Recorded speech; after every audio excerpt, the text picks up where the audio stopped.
Merci Roger Lanzac. Eh bien ici au Stadium municipal de Toulouse, les Carcassonnais, maillot clair à gauche qui attaquent ici par leur capitaine Henri Castel, sont à égalité à la marque avec les Limouxins qui jouent à droite, maillot plus sombre. Le score est de 2-2. Il reste 2 minutes environ à jouer avant la fin de cette première mi-temps, alors qu'Alezina attaque ici pour Carcassonne et a donné à blanc. Le score de 2-2 reflète assez bien la physionomie de cette première mi-temps qui a été jouée sur un rythme endiablé. Et la deuxième mi-temps devrait être aussi belle car les Carcassonnais qui disputent là leur 14e titre, leur 14e finale depuis 1945 ne vont pas en rester là, ils sont favoris. Mais le challenger, Limoux, qui dispute sa première finale de son histoire, Limoux joue en national depuis 1962, eh bien Limoux tient tête et a fait une première mi-temps merveilleuse. L'arbitre, M. Lacaze, ordonne une mêlée ici. Et je vais vous donner la composition des deux équipes qui vont rentrer au vestiaire maintenant dans 1 minute 30 environ. Pour Carcassonne, Toujas à l'arrière, les trois quarts sont Blanc, Servaul, Castel, Reynaud. Colombiès à l'ouverture, René Castel à la mêlée. En première ligne, Ribaud, Franck, Barthes. Alors que l'arbitre accorde un coup franc ici à l'équipe de Limoux qui attaque par Denadaï maintenant. Denadaï, Bellery, le numéro 5, 3 quarts, Verniest. Je continue donc en première ligne Barthes, en deuxième ligne Alezina, Butignol et en troisième ligne Escourou, c'était pour Carcassonne. Mais il y aura peut-être des changements à la mi-temps. Vous savez que le règlement prévoit changement de joueurs à la mi-temps. 1 ou 2 joueurs dans chacune des deux équipes. Et l'arbitre, M. Lacaze, se fait largement respecter. Il sermonne ici par Payola, qui a déjà eu des remontrances de M. Lacaze, l'arbitre, à 2 reprises au cours de cette première mi-temps. L'équipe de Carcassonne en action avec Jean Barthes. Reynaud, le 3 carrel de Carcassonne qui a fait une très très bonne première mi-temps. Pour Limoux, c'est Nost qui est à l'arrière. En 3 quarts, Roldo, Sandrieux, Costesec, Bonnery et à l'ouverture Guiraud, le capitaine qui a 39 ans et demi et qui a marqué les 2 points de son équipe sur un drop de 35 mètres. À la mêlée, Belli, première ligne, Sadje, Dumas, Papayola, deuxième ligne, Lessina et Denadaï, en troisième ligne, Verniest. Là aussi, il y aura peut-être des changements à la mi-temps. La mi-temps qui maintenant devrait être sifflée, car on joue depuis 40 minutes. On doit jouer les quelques secondes d'arrêt de jeu et M. Lacaze devrait siffler la fin de cette première mi-temps à l'issue de cette mêlée qui s'effondre. Il faut dire que les deux packs se sont engagés avec une énergie farouche au cours de cette première mi-temps. Ils se sont empoignés avec violence, mais toujours de façon très correcte. Et le public, fort nombreux, environ 15 000 personnes, assistent à ce match aujourd'hui à Toulouse. À vivre pour les deux équipes, il faut dire qu'il y a environ 8 à 9 000 supporters de Carcassonne et autant de supporters de Limoux, alors que l'arbitre accorde maintenant un coup franc à l'équipe de Carcassonne, qui peut être dangereux. 35-40 mètres face au poteau, le vent est nul. Et c'est Colombiès, auteur des 2 points de Carcassonne, marqué sur drop il y a 6 à 7 minutes environ. C'est Colombiès qui va tenter cette pénalité.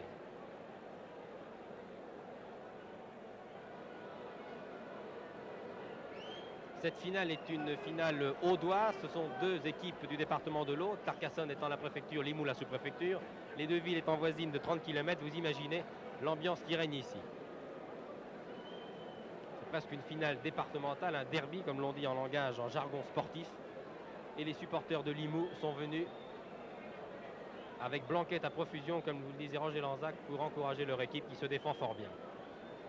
Car elle a mené à la marque pendant une vingtaine de minutes grâce à 2 points marqués sur un drop extraordinaire de 35 mètres par le vétéran et son capitaine Joseph Guiraud. Pour l'instant, c'est une pénalité pour Carcassonne tirée par Colombiès. 35 mètres face au poteau. On joue les arrêts de jeu. La balle s'élève et passe à droite.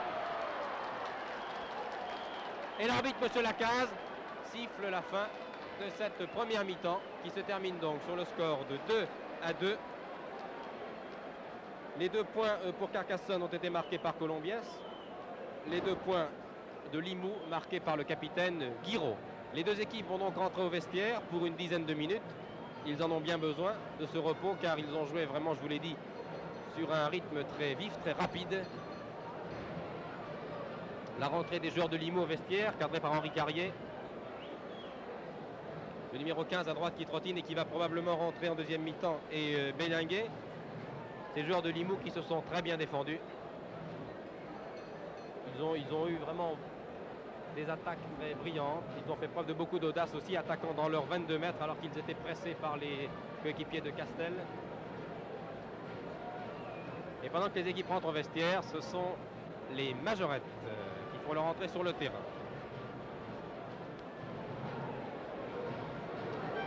Les majorettes de la Redorte, c'est un petit village de l'Aude. Les plus ravissantes audoises sont dans les tribunes aujourd'hui. Je vous l'ai dit, 15 à 7 000 spectateurs. Et la musique que vous entendez est celle de l'Espérance de Badens, qui est un petit village qui, comme la Redoute, se trouve dans le Minervois, près de Lézignan. Les amateurs de vin connaissent. Un mot des conditions atmosphériques, vous le voyez, il ne pleut pas, mais le ciel est très chargé, le ciel est gris. De gros nuages gris passent sur Toulouse depuis ce matin, dans le ciel de Toulouse depuis ce matin. Mais il ne pleut pas, le vent est à peu près nul, la pelouse est en excellent état. Et profitons de ce cadrage de ce jeune supporter de Limoux de Carcassonne, nous ne le saurons pas car il n'a pas de drapeau, pour vous dire que les juniors de Carcassonne ont gagné la finale tout à l'heure, leur finale en battant ceux de Perpignan par 14 points à 2. Et si je parle des juniors, c'est que ces deux clubs, qui sont Limoux et Carcassonne, sont deux fiefs du jeu à 13 qui ont des réserves particulièrement solides et de nombreux joueurs qui jouent en équipe nationale, qui jouent dans ces deux équipes aujourd'hui, viennent des équipes juniors. Et ce n'est pas notre ami Puy Gobert qui suit cette finale à nos côtés qui nous contredira, car Puy Gobert est l'entraîneur des juniors. Et pendant que les majorettes de la Redorte se présentent devant la tribune officielle, je vais demander à Puy Gobert ce qu'il pense d'abord de cette première mi-temps qui a été jouée sur un rythme assez fantastique. La mi-temps était très jolie, elle était magnifique. Tenez-le, vous. Carcassonne a eu beaucoup moins de chances que Limoux, puisqu'ils ont eu 4 occasions de marquer des essais, qui n'ont pas pu arriver à concrétiser, alors que Limoux a eu qu'une occasion vraiment de marquer l'essai. Je crois que même Carcassonne a un jeu beaucoup plus lié que celui de Limoux. Maintenant, la jeunesse de Limoux leur pose des problèmes. Bien, les téléspectateurs n'ayant pas suivi la première mi-temps, parlons de la seconde. À votre avis, que va faire Carcassonne face à cette fougueuse équipe de Limoux? Je pense que Limoux laissera pied et Carcassonne gagnera. Leur équipe est plus ancienne, un peu plus solide et surtout un jeu beaucoup plus lié que celui de Limoux. En tout cas, les joueurs de Limoux jouent leur match de leur vie. C'est la première fois qu'ils sont en finale. C'est la première fois qu'ils sont en finale. Carcassonne se modifie habitué de la finale. Mais pensez-vous que le public de Toulouse serait tout de même ravi de voir Limoux battre Carcassonne, ce qui mettrait fin à cette série un peu monotone des victoires? J'ai l'impression que le public toulousain et même beaucoup les dirigeants de la Ligue, pour ne pas dire tous les dirigeants de la Ligue, voudraient que Limoux gagne justement pour mettre fin à cette série de victoires. Parce qu'on dit qu'à 13, il n'y a qu'un grand club, c'est Carcassonne, et ce n'est quand même pas vrai, la preuve. La preuve. C'est très objectif de votre part, car vous entraînez les juniors de Carcassonne. Parlez-nous de ces réserves justement de Carcassonne. En junior, j'ai 4 ou 5 éléments qui certainement, l'année prochaine, monteront en national. Déjà dans l'équipe qui joue ce soir en première, il y en a 4 ou 5 qui sont sortis mes juniors. Et je crois que parmi ceux cette année, j'en ai 3 notamment, 3 qui ont vraiment la grande classe. Qui ont la grande classe. Oui. Et de la bouche de Puy Gobert, c'est une référence. Merci. Henri Carrier continue à suivre ces ravissantes majorettes de la Redorte, ce qui va me permettre de vous parler un petit peu plus longuement de ces deux équipes qui se sont expliquées de manière très brillante au cours de ces 40 premières minutes.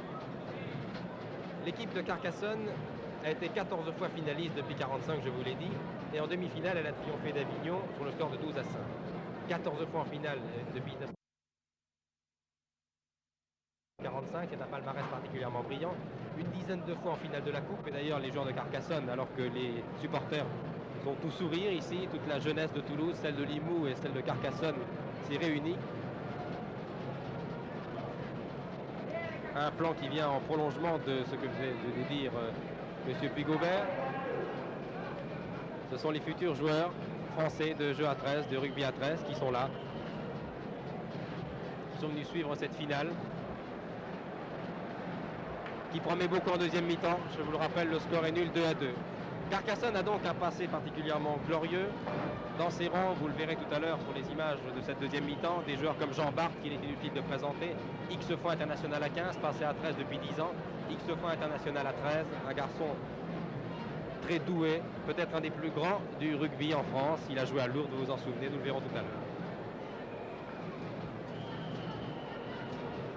Limoux dispute donc sa première finale. Limoux, les supporters de Limoux qui sont venus avec des caisses et des caisses de blanquettes. Bonjour monsieur, la blanquette qui, je vous le rappelle, est le plus vieux vin mousseux du monde. Et la blanquette de Limoux, je peux vous le dire que nous l'avons goûté avec nos camarades techniciens de Toulouse, car ce match, retransmis en direct et réalisé par Henri Carrier, a été préparé avec le soin que vous leur connaissez par les techniciens de Toulouse qui ont mis leurs moyens techniques à notre disposition. Les majorettes se rapprochent et font passer maintenant devant nous. Pour le plaisir de notre camarade technicien qui se trouve à mes côtés. La blanquette de Limoux, disais-je, est un vin mousseux préparé uniquement dans la région de Limoux, avec des raisins de Maussac et de Clairette récoltés dans cette région et vinifiés selon un procédé naturel qui donne un vin caractérisé par sa mousse, sa douceur et son fruité. Voilà, que voulez-vous savoir de plus? Et ces jeunes majorettes, à la jambe alerte, eh bien, se désaltèrent avec de la blanquette de Limoux, ce qui leur donne ce teint de jeune fille. Comme dirait un de nos confrères dans les publicités au cinéma.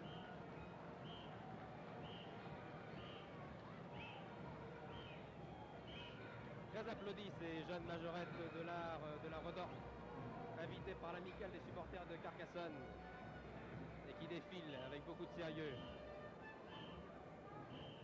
sur la musique de l'Espérance de Badens dans le Minervois. Vous voyez, c'est tout le département de l'Aude qui est représenté ici à Toulouse. Et cette finale remporte un immense succès, malgré, je dis bien malgré, une manifestation concurrente. En effet, aujourd'hui a lieu à Toulouse, aux arènes du Soleil d'Or, la première grande corrida de la saison avec El Cordobès et Tini. Avec un cartel de choix, vous le voyez, qui combattent à partir de 16h 6 taureaux de Sanchez Fabres de Salamanque. Vous voyez un cartel prometteur, mais ce qui n'a pas empêché tous les amoureux du rugby de se rendre ici au stadium de Toulouse, voir un autre genre de corrida, voir Limoux et Carcassonne s'expliquer.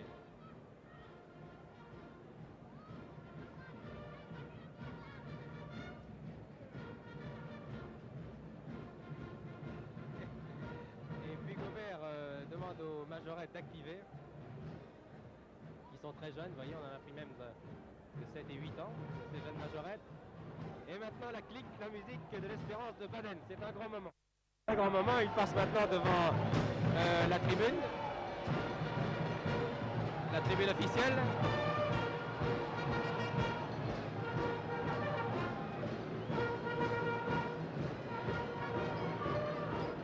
Voilà, c'est un bon bol d'air que vous prenez, vous voyez, aujourd'hui à Toulouse.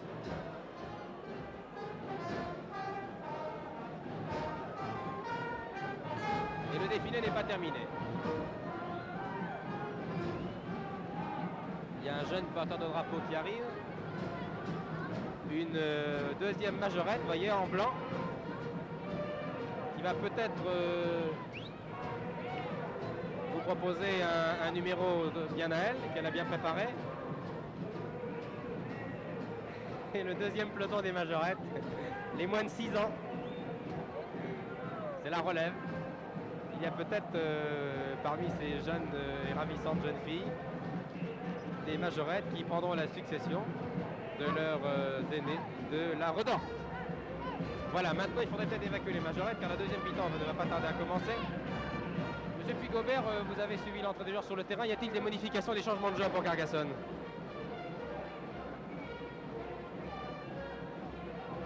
Non, et Limoux apparemment non plus. Ah, Limoux, Bélinguet qui va donc jouer en deuxième ligne. C'est ça. C'est Lessina qui était sorti. Nous allons voir ça le temps que le trompette, que le clairon va bien gagner sa place. Ah bon, très bien. Il va jouer en pilier.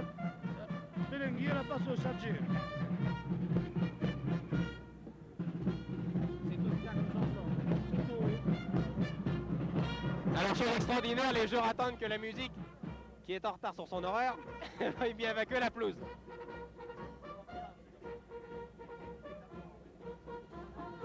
Voilà, tout cela a été très agréable. Et nous allons maintenant pouvoir suivre la deuxième mi-temps avec Carcassonne à droite et Limoux à gauche. Carcassonne, maillot jaune, mais la première chaîne n'étant pas encore en couleur. Maillot donc plus clair, gris clair sur votre écran. Et Limoux, maillot rouge, short noir, épaule noire, donc en sombre sur votre écran à gauche avec un changement. Belinguet remplace Sadje, poste de première ligne, poste de pilier. C'est parti. C'est parti à 15h53.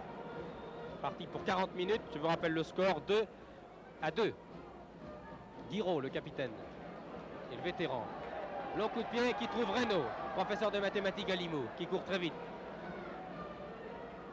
Et qui dispute sa finale sous l'œil de tous ses élèves qui se sont déplacés pour juger sur pièce leur professeur, qui a d'ailleurs fait une très bonne première mi-temps. De Nadaï. Escourou. Alésina pour Carcassonne. Vous voyez monsieur Lacasse qui a levé le bras pour signifier aux joueurs qu'ils avaient joué 3 tenues. Vous connaissez la règle du 3e tenue en jeu à 13. Je vous la rappelle, au bout de 3 tenues successives, si l'équipe en possession du ballon est plaquée une 4e fois, le jeu est recommencé par une mêlée. Et l'équipe qui n'était pas en possession du ballon qui bénéficie de l'introduction de cette mêlée.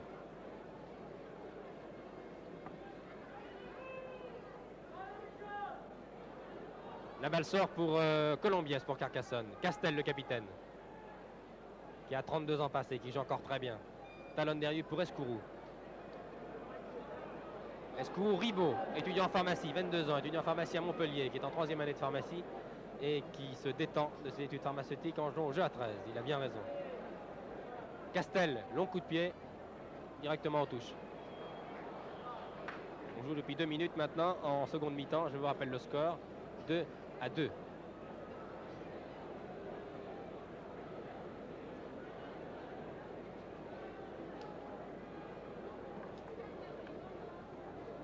La balle étant sortie en touche directe, la mêlée est donc rejouée au départ de l'action.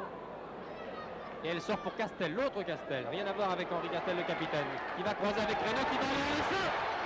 Qui plaque au dernier moment, qui s'en sort 1 fois, 2 fois. Et qui peut éviter la charge des 3/4 de Limoux, qui sont précipités sur lui avec Verniès et Parpaillon.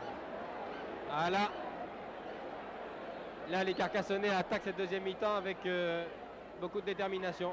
Castel. Butignol. Butignol a été plaqué. De Nada, il lâche la balle. Voilà les drops de barre qui passe. Oui. Très belle action de Carcassonne sur d'ailleurs une mésentente, une désorganisation de la défense de Limoux. La balle est sortie pour Barre qui calmement a tenté le drop et l'a réussi. 4e minute. Drop de Barre. Et Carcassonne prend l'avantage 4-2. Très calme, Barthes. Il a du métier. Il a placé un drop très précis. Et le public maintenant, courage Carcassonne alors que le soleil fait son apparition. Et que les supportrices de Limoux ont un peu moins de conviction dans leurs applaudissements.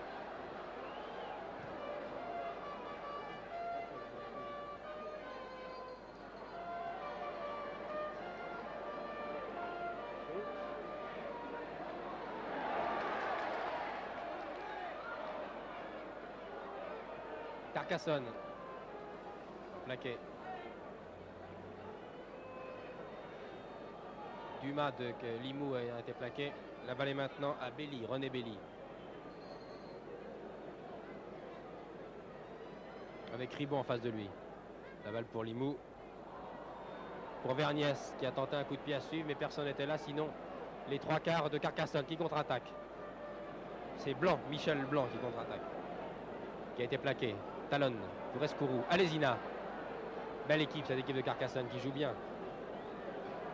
Qui semble avoir beaucoup plus de métier, beaucoup plus d'expérience que celle de Limoux. Il faut dire que 14 fois en finale du championnat, une 19 fois en finale de la Coupe. Avec un tel palmarès, on commence à bien connaître les matchs importants, à bien sentir ses adversaires. Et l'équipe de Carcassonne qui a été surprise par la fougue, par le courage de l'équipe de Limoux semble...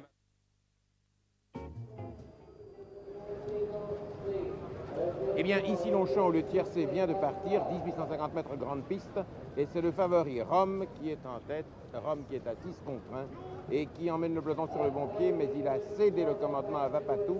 Vapatou qui est maintenant avec Palfaz, Rome en 4e position, Fiamigi 3e, tandis que Soulis, Stinga, Félix, Superbe et Mouton Blanc, de même que la Verna, ne sont pas très bien partis.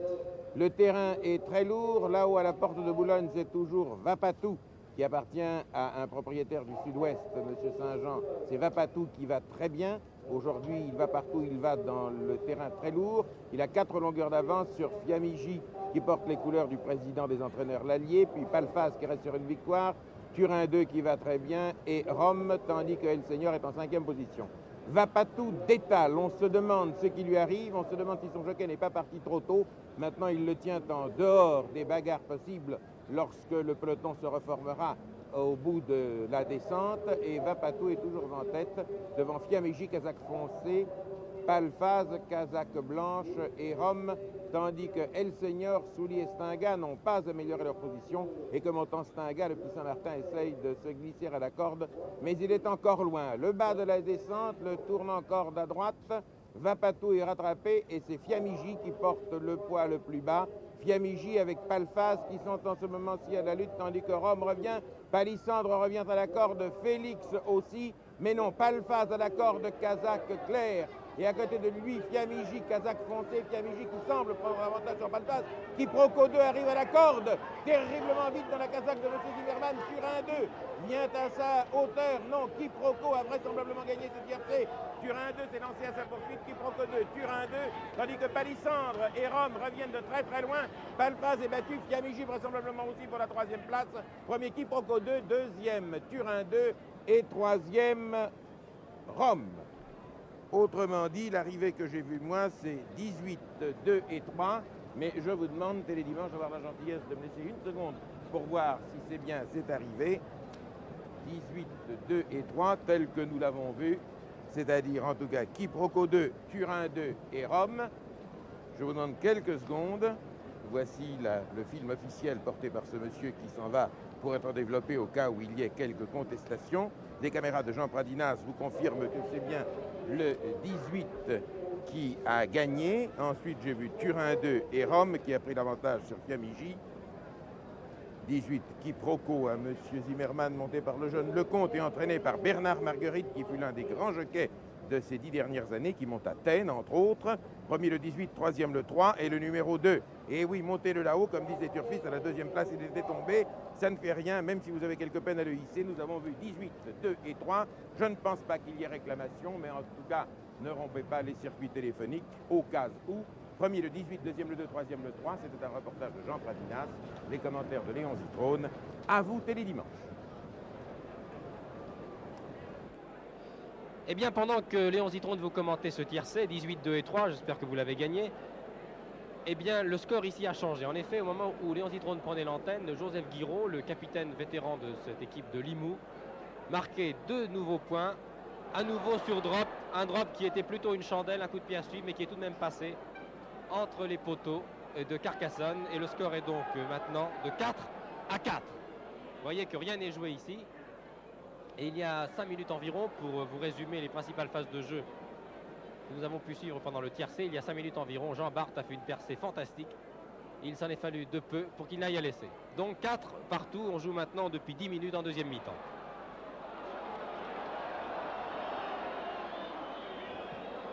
Bélinguet pour Limoux. Une action qui ne semble pas plaire à cette spectatrice. Et c'est Limoux maintenant qui attaque.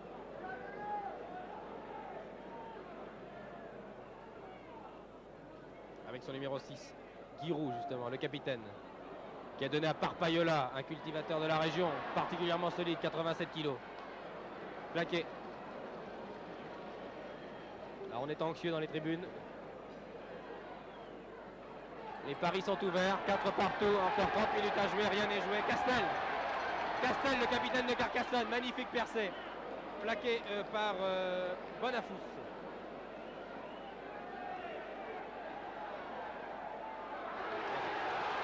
Magnifique percée de l'arrière de Carcassonne, Toujas, qui donne derrière lui.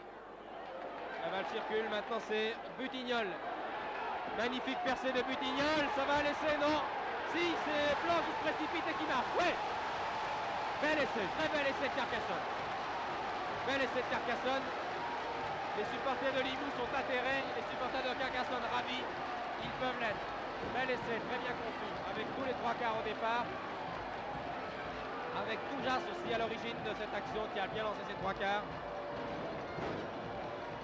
La balle échouant aux trois quarts blancs qui marque un très bel essai.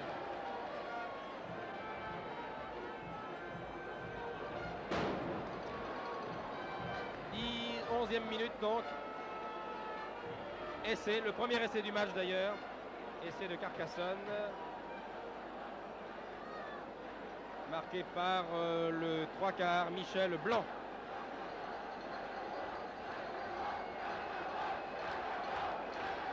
Instant 7-4 en faveur de Carcassonne. La transformation sera difficile, mais pas impossible. Environ 25 à 30 mètres à droite des poteaux, angle assez fermé. Angle assez fermé, mais coup de pied tout à fait possible. Je suppose que c'est Colombiès qui va la tenter, cette transformation.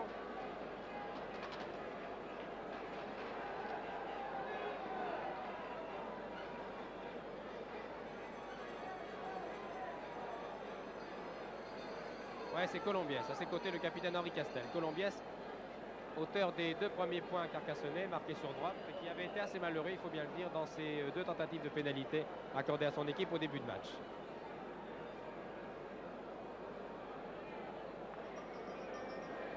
Le vent est nul. 25 mètres, angle assez fermé. Et à droite des poteaux. Ah, la balle ayant roulé.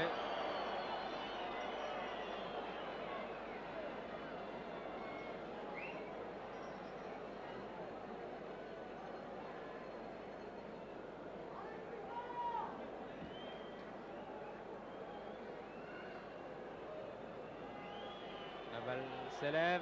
C'est pas mal, mais ça passe à gauche, ouais. La puissance y était, mais la direction n'y était pas. Et les deux supportrices là de Limoux en sont ravis. Le public s'est partagé. Derrière nous, nous avons les supporters de Limoux et en face, les supporters de Carcassonne. Donc 7-4. L'essai n'ayant pas été transformé. 7 points à 4 en faveur des champions de France.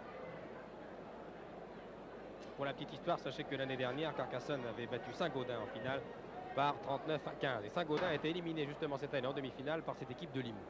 C'était une très bonne performance car l'équipe de Saint-Gaudin n'est tout de même pas la première venue. Contre-attaque dans leur 22, les joueurs de Carcassonne. Par Castel. Le cousin qui fait une très belle percée, le cousin du capitaine. Le capitaine Henri Castel. Qui reporte tout de même les opérations au centre du terrain. Colombiès. Toujas, l'arrière, très percutant. Petit mais très percutant cet arrière. Tombe sur Verniès. Colombiès. Escourou. Jean Bart. Redonné à Escourou. Coup de pied de recentrage. Qui trouve l'arrière Nose. Assez longiligne. Plâtrier de Limoux. Plaqué sévèrement. Et voilà. Ce sont des choses qui arrivent. Ce sont des choses qui arrivent et qui sont regrettables.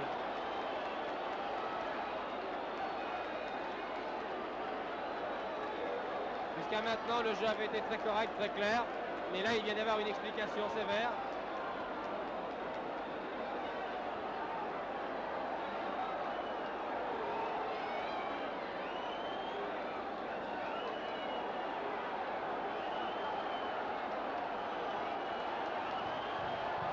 Que dit l'arbitre, monsieur Lacaze?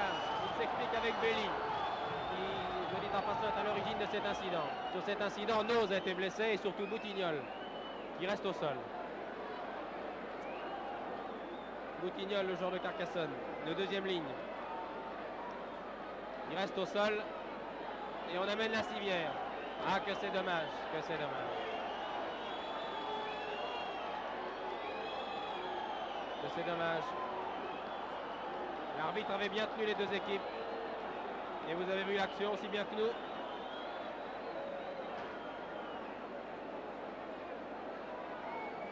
Boutignol est groggy. Oui, il a l'air de saigner de l'arcade sourcilière gauche. Ah oui, il est assez groggy et il va être évacué. Il va être évacué. C'est regrettable.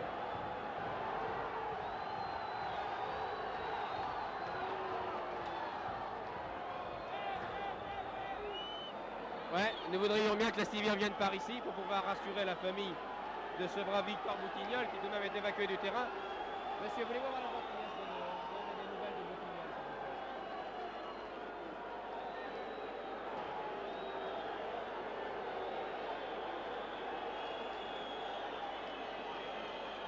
Voilà, l'arbitre de touche, un des deux arbitres de touche, monsieur Bio, vient me donner des nouvelles qui ne sont pas très rassurantes de Boutignol. Il est largement coupé au-dessus du nez. Et surtout, ce qui est beaucoup plus inquiétant, il semble avoir quelques gouttes de sang qui perlent de l'oreille. Espérons que ça ne sera pas trop grave. En tout cas, le jeu est pour l'instant arrêté. Est-ce que l'arbitre a évacué, a expulsé plus exactement le joueur à l'origine de cette action bien regrettable? Je ne sais pas. Toujours est-il que les forces de l'ordre s'expliquent maintenant avec les spectateurs. Le jeu a repris maintenant. Avec Carcassonne qui joue maintenant à 12.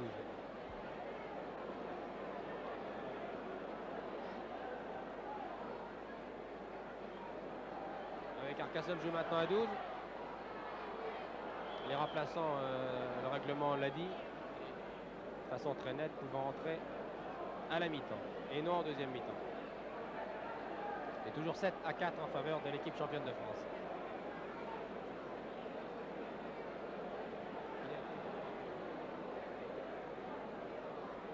Alors les deux équipes maintenant jouent à 12 de chaque côté car Belli a été expulsé par l'arbitre. Donc 12 joueurs de chaque côté. Un joueur expulsé pour Limoux et un blessé dans l'équipe de Carcassonne. Guiraud, long coup de pied. Il va trouver la touche à moins que Guiraud soit à moins que Reynaud soit plus rapide. Oui. Reynaud, ce 3/4 L très rapide, qui vaut environ 11 secondes au 100 mètres, 80 kg à 1m78, qui a déjà joué en équipe de France contre les Australiens, ces fameux kangourous qui, vous vous en souvenez, ont joué sur cette pelouse de Toulouse il n'y a pas si longtemps. Et que d'ailleurs, bien des joueurs présents ici retrouveront à la fin du mois à l'occasion du championnat du monde de rugby à 13, de la Coupe du monde de jeu à 13 qui aura lieu en Nouvelle-Zélande et en Australie. Voilà, et je vois avec plaisir de l'autre côté du terrain notre ami Boutignol qui s'échauffe et qui va rentrer. Tant mieux. Boutignol qui a 22 ans, voilà, qui fait son entrée sur le terrain, qui est actuellement militaire, service militaire dans un régiment de parachutistes, et qui rentre à la première permission venue jouer avec son club. Va pouvoir reprendre sa place, ce qui est toujours une très bonne nouvelle. Guiraud.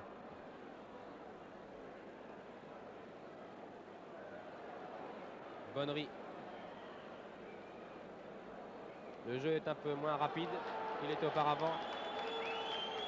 Ouais, charge irrégulière, très juste, monsieur Lacasse. Charge irrégulière et coup franc pour Limoux. Joué rapidement par Guiraud. Je vous rappelle le score, 7-4, qui se dissèque de la façon suivante. 28e minute, Limoux 1 drop, 2 Carcassonne 0. Alors qu'on s'attriste, vous le voyez, on n'a pas des mines très réjouies dans le camp de Limoux. À la 36e minute, égalisation de Colombiès pour Carcassonne, pour un drop. Et en deuxième mi-temps, un drop de Barthes, 4-2, égalisation de Guiraud sur un drop, 4 partout, et un essai de Carcassonne, marqué et non transformé, 7-4.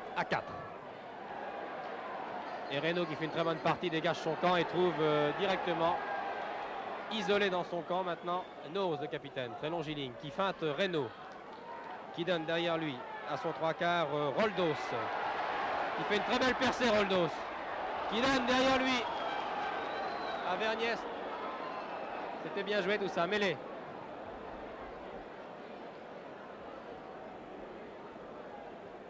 Vingtaine de minutes de jeu en deuxième mi-temps.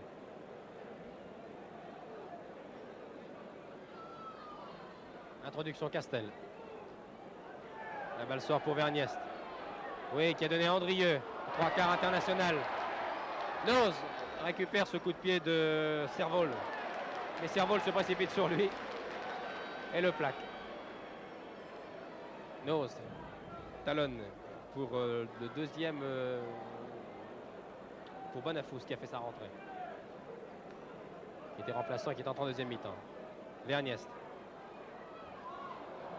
évite Butignol qui est rentré, vous le voyez, avec un pansement sur le nez. Mêlée.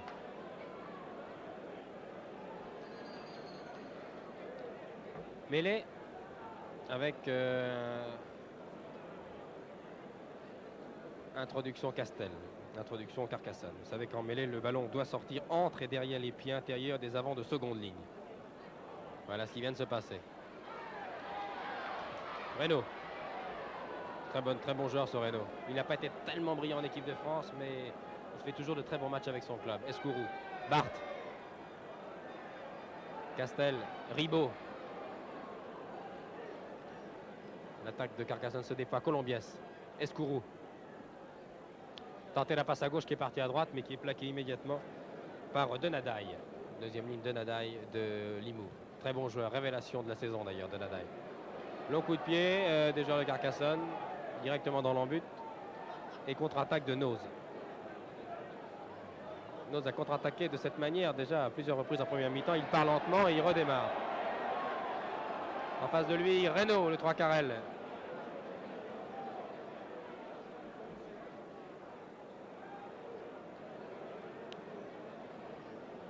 Le jeu maintenant dans le camp de Limoux, qui a du mal à se dégager d'ailleurs. Les joueurs de Limoux semblent accuser la fatigue, ce qui est tout à fait compréhensible car ils ont joué, je vous le répète, en première mi-temps sur un rythme en allée. Denadaï, qui est le plus tranchant dans des joueurs de Limoux.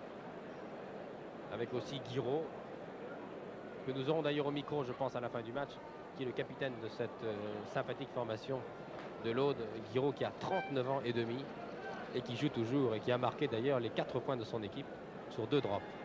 Un de 35 mètres en première mi-temps, alors qu'on est de plus en plus soucieux chez les uns et souriant chez les autres. Mais là, vous voyez, nous sommes dans le camp de Limoux et on a l'air un peu abattu là.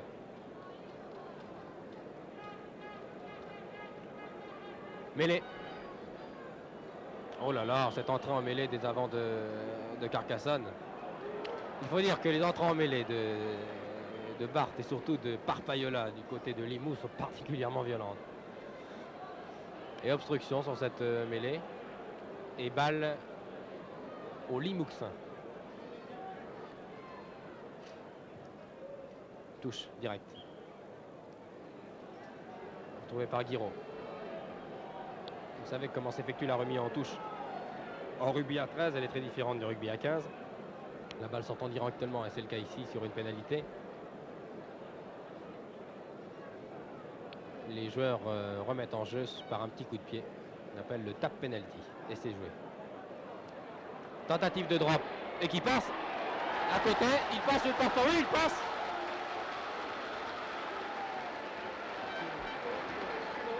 Et tentative de drop de Guiraud, qui nous a surpris une fois de plus et qui marque. Et qui réduit le score. Et on retrouve le sourire. Et Guiraud, le capitaine, le brave capitaine courageux, réduit la marque pour son équipe à la 22e minute de la deuxième mi-temps. D'ailleurs, rien n'est joué. 7-6 maintenant pour Carcassonne. Guiraud réussissant son 3e drop.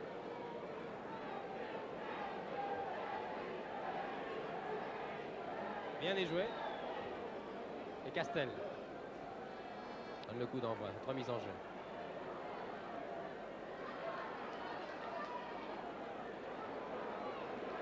Ah, ils sont Ils ont beaucoup d'audace, là, ces arrières, ces trois quarts de Limoux, qui contre-attaquent souvent dans leur camp, à une dizaine de mètres de leur ligne de but, alors que les Carcassonnais montent. Ah, maladresse. Oui, maladresse. Maladresse du numéro 15, c'est-à-dire Bélinguet. Puis Gobert, à un quart d'heure de la fin, que pensez-vous de cette deuxième mi-temps? Maintenant, le score retient un peu de choses. C'est pour ceux qui passent à l'autre droit, ils sont à la merci d'un droit pour un coup franc. Hein. Sur le vue du match, bien entendu, comme tout à l'heure j'ai dit à la mi-temps, encore après la mi-temps, Carcassonne aurait pu marquer au moins 2 ou 3 essais. Ils n'auraient plus l'occasion de marquer que Limoux. Enfin, le match n'est pas joué, 7-6. En tout cas, les joueurs de Limoux jouent crânement leur chance. Ah oui, ils s'accrochent vraiment, oui. Je veux dire que derrière, ils sont plus vite que nous derrière, en 3 quarts. Alors, ils nous gênent beaucoup. Oui, c'est ça. Il faut dire que au métier, à l'expérience de Carcassonne, qui va marquer par Castel si ça continue. Ah, c'est dommage, c'est dommage. Il avait une percée d'Henri Castel, qui est le capitaine de l'équipe de Carcassonne, qui devait aller à l'essai. C'est dommage. En tout cas, il avait trouvé la faille. Mais je disais qu'à l'expérience au métier de Carcassonne, les joueurs de Limoux opposent une certaine jeunesse, car la moyenne d'âge est de 22 ans. Et comme vous l'a dit très justement Pigobert, les trois quarts de Limoux sont plus rapides en cette deuxième mi-temps. Alors que devant, ils sont peut-être plus fatigués. Mais le métier de Carcassonne devrait tout de même primer. Reynaud bouclé alors qu'il allait laisser. Ah là là, il a voulu redonner à Escourou. Et il a... Ah, l'arbitre, je dis l'arbitre, il est en touche, il n'est pas en touche. Il y a un pied en touche.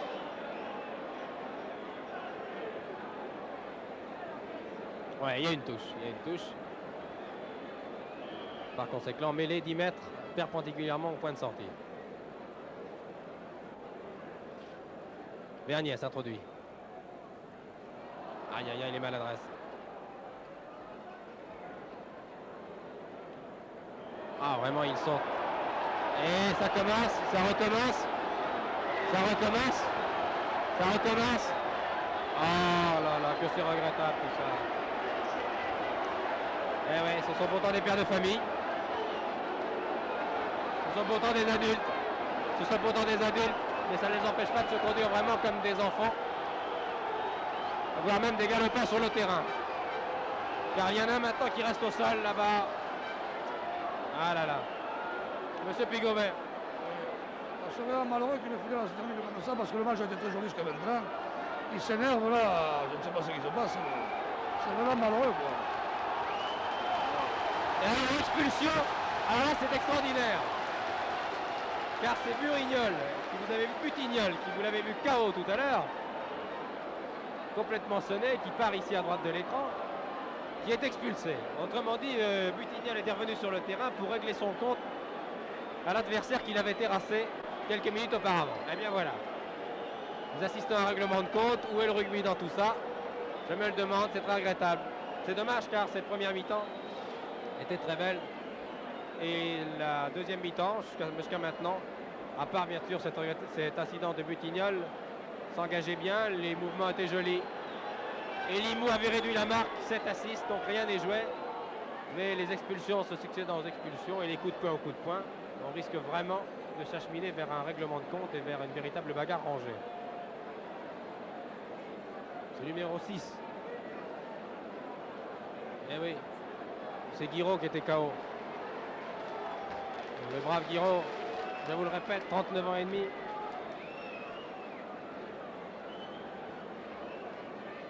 Qui revient courageusement. Le voici en plein centre de votre écran, aux côtés de Parpaillona. Et touche.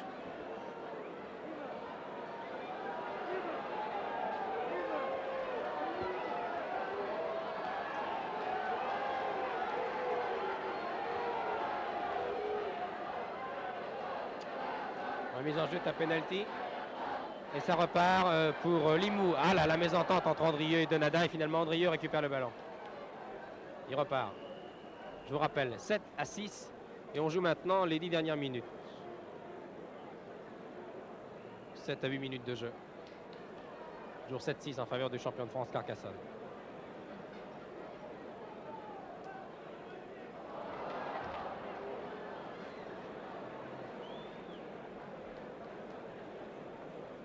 Les deux équipes d'ailleurs s'étaient déjà rencontrées 2 fois cette année en championnat, Carcassonne et Limoux. Le 21 janvier à Limoux, Limoux avait battu Carcassonne 17-5 et le 3 mars sur son terrain, Carcassonne avait pris sa revanche 7-4. Autrement dit, c'est une belle. Et cette belle a dégénéré en deuxième mi-temps, ce qui est tout à fait navrant. Castel. Plaqué par Andrieux. Talonne derrière lui. Ah, bien contré par Donada car il partait bien ce drop de Henri Castel. Il continue. Ouais, l'arbitre avait sifflé. Et Castel, le capitaine de Carcassonne, qui revient ici. Et le numéro 15, Bonafou avec le bandeau. C'est Berniès.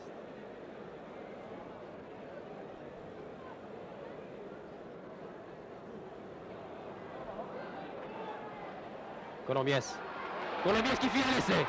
Plaqué au dernier moment par Noz, l'ultime rempart de cette équipe de Limoux. Attention au drop de Ribot. Barthes. Feinte à gauche, repart à droite. Quel métier ce Barthes. Formidable cette percée. Et plaqué à 3 mètres de la ligne. Plaqué par Denadaï et par Payola. Drop de Colombiès qui passe. Oui, sans problème. À la 32e minute environ de la deuxième mi-temps. Encore un drop de Colombiès et cette fois, là, on est content dans le camp de Carcassonne. Il s'est battu. Il s'est souvent battu avec ses poings et non avec ses mains, mais on est content tout de même. Et maintenant, Carcassonne prend le large. 9-6 à 7 minutes de la fin. Oui. M. Pugobert dit que ce coup de pied est important, et oui. Car maintenant, 3 points à 7 minutes de la fin. Il faut que Limoux marque pour gagner, alors c'est très difficile, ce sera difficile. Alors, il faudrait à Limoux, là, oui. Il faudrait un essai transformé. Ou 2 drops, qui paraît bien difficile. Mais enfin, n'anticipons pas, rien n'est joué. Mais pour l'instant, Carcassonne vole vers son 8e titre de champion de France. Le 7e ayant été acquis, je vous l'ai dit, l'année dernière, aux dépens de Saint-Gaudin sur le score de 39-15. Là, aujourd'hui, le score sera beaucoup plus mince, beaucoup plus serré. Et Castel, long coup de pied, qui va trouver encore Noz, le longiligne arrière de Limoux. Le plâtrier Noz.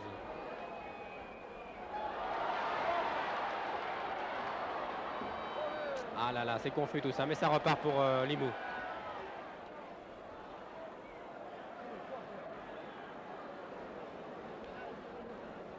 Ouais, les maladresses s'accumulent de chaque côté. Et ça repart. Verniès, qui a feinté avec Donadaï, qui trouve le trou. C'est bien joué, Verniès. C'est très joué, très bien joué ça. Il a donné à Lessina, Robert Lessina. Verniès. Coup de pied à suivre, il va trouver Reynaud. Si Reynaud est plus rapide, Reynaud lâche la balle. Attention, il a joué au pied, et Castel sauve. Castel sauve, mais au départ, monsieur Lacasse, l'arbitre avait sifflé. Ouais, il avait sifflé une pénalité. Pénalité pour Limoux.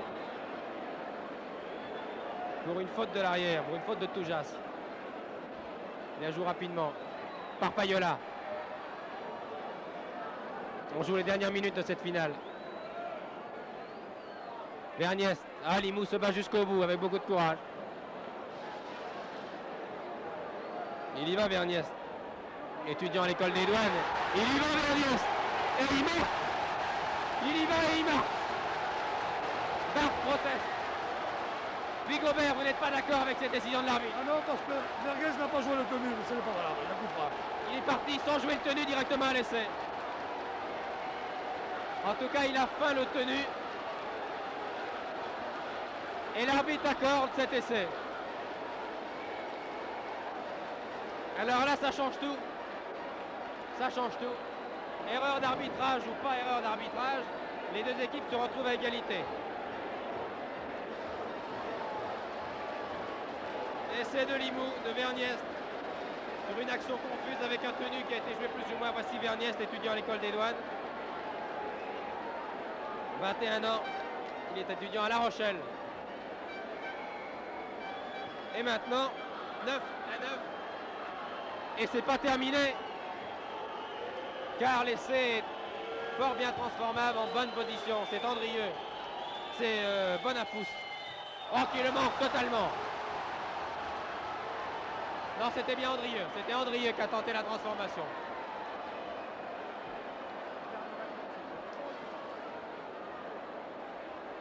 Andrieux avait là sur ses épaules une responsabilité énorme. Il avait la victoire. Il avait la victoire de Limoux au bout du pied. Ah là là. Ils étaient menés par 9 à 6. Ça faisait 9 partout. Et 2 points de la transformation. Limoux pouvait gagner cette finale en 11-9. Ce qui, de l'avis de certains qui sont à mes côtés, n'aurait pas été justice, car cet essai ne semblait pas valable. Toujours est-il que les deux équipes se retrouvent à égalité 9 partout, car l'essai n'a pas été transformé par Andrieux.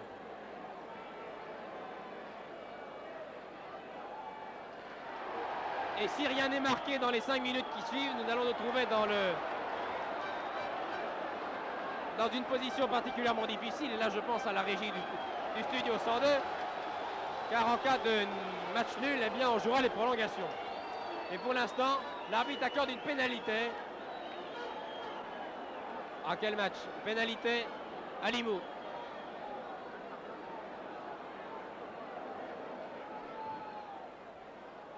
On joue maintenant les dernières minutes. Les deux équipes sont à égalité, 9 à 9.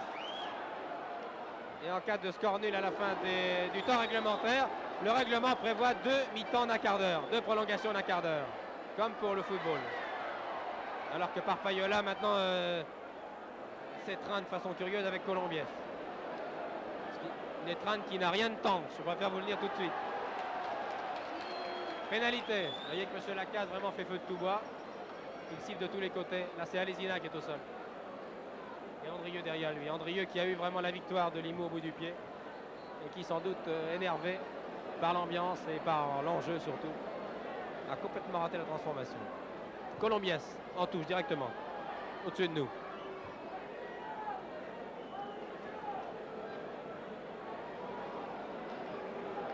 Eh bien, vous voyez, l'équipe de Carcassonne était donnée logiquement favorite en raison de son métier, en raison de son palmarès éloquent. Limoux, challenger courageux, on a donné pas tellement cher. On pensait que Limoux tiendrait une mi-temps. Et bien les joueurs de Limoux, avec leur jeunesse, avec leur audace, ont tenu les 2 mi-temps et ils tiennent maintenant en échec. Alors que Bart fait un match extraordinaire. Ah là là, ah là là là là.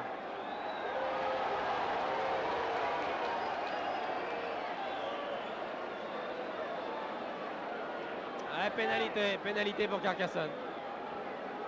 C'est peut-être la victoire là. Ce coup de pied, c'est peut-être la victoire pour Carcassonne qui est en jeu.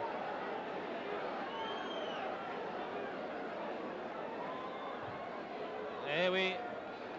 Et vous avez peut-être depuis Gobert qui demandait à Colombiens de jouer le but, de la taper cette pénalité. Ils ont préféré jouer en touche. Ça, tu le reçois pas, le but qu'on fait la gagne, il y a 30 mètres encore. Et je suis tout à fait de votre avis. Moi, je pensais que Colombiens tenterait la pénalité. 25-30 mètres à gauche des poteaux, c'était parfaitement possible. Il a préféré jouer en touche. Et il reste seulement 3 minutes à jouer, ce qui est une erreur tactique incontestable.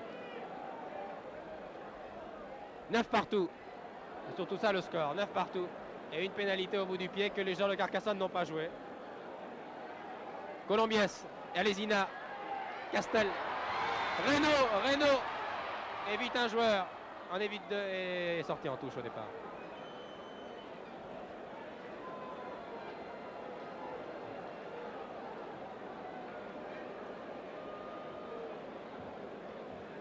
Alors là, pour donner un vainqueur à 2 minutes de la fin maintenant, je répète ce que j'ai dit à l'intention des responsables de l'émission Télé Dimanche, qu'en cas de score nul à la fin du temps réglementaire, le règlement prévoit 2 prolongations. Pour l'instant, le temps réglementaire est pratiquement terminé. Encore 1 minute, on jouera peut-être les arrêts de jeu, qui ont été nombreux à la suite des incidents regrettables. Mais on doit jouer 2 prolongations d'un quart d'heure.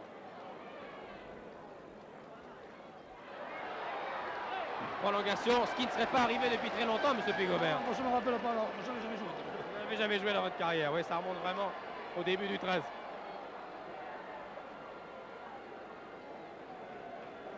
En tout cas, il y a eu 2 minutes, là, l'équipe de Carcassonne a bénéficié d'une pénalité qui a été jouée peut-être trop rapidement. Les joueurs se sont énervés. Colombiens avaient le ballon, ils pouvaient tenter. Le vent soufflant maintenant par tourbillon, par rafale des deux côtés. Ils pouvaient peut-être profiter d'une rafale favorable. 30 mètres à gauche, ce n'était pas du tout impossible. Et c'est Limou qui fait le forcing. Oh là là, Donadaille attrapé par Castel. Bon, ce n'était pas volontaire.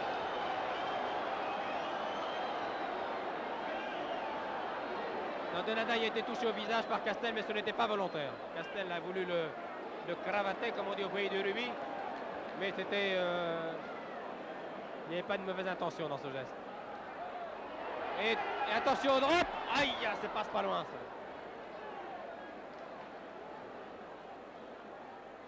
Pour moi, le match est terminé. On doit jouer les arrêts de jeu consécutifs aux incidents. Et toujours un score nul. Un score équilibré. 9 pour Carcassonne, 9 pour Limoux. Escourou essaie de se débarrasser de son adversaire à donner à Castel. Monsieur Bigobert, je pense, le match n'est pas terminé, mais je pense qu'en fin de deuxième mi-temps, les joueurs de Carcassonne ont fait des erreurs. Ah oui, ils ont fait supposer de pas essayer le coup franc. Voilà. Le match est terminé. Le temps réglementaire, on va jouer les prolongations. J'aimerais avoir le capitaine Guiraud avant que les prolongations ne recommencent, mais il va probablement pas venir.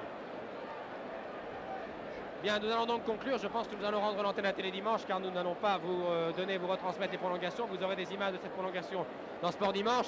Mais la conclusion de ce match, conclusion provisoire, eh bien, nous allons la demander à Puy-Gobert, orfèvre en la matière.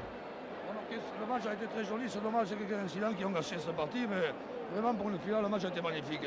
Carcassonne a mérité vraiment de gagner parce qu'ils ont eu plus l'occasion d'essai que Limoux. Il manque de réussite aujourd'hui pour eux.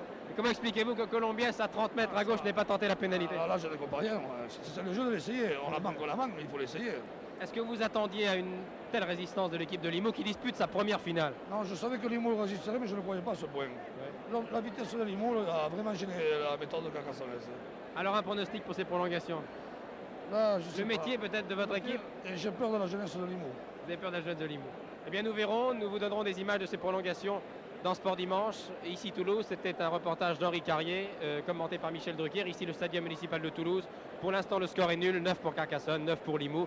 Nous essaierons de vous donner, bien sûr, dans Télé Dimanche, par téléphone tout à l'heure, le résultat final. Ici, Toulouse, à vous Paris.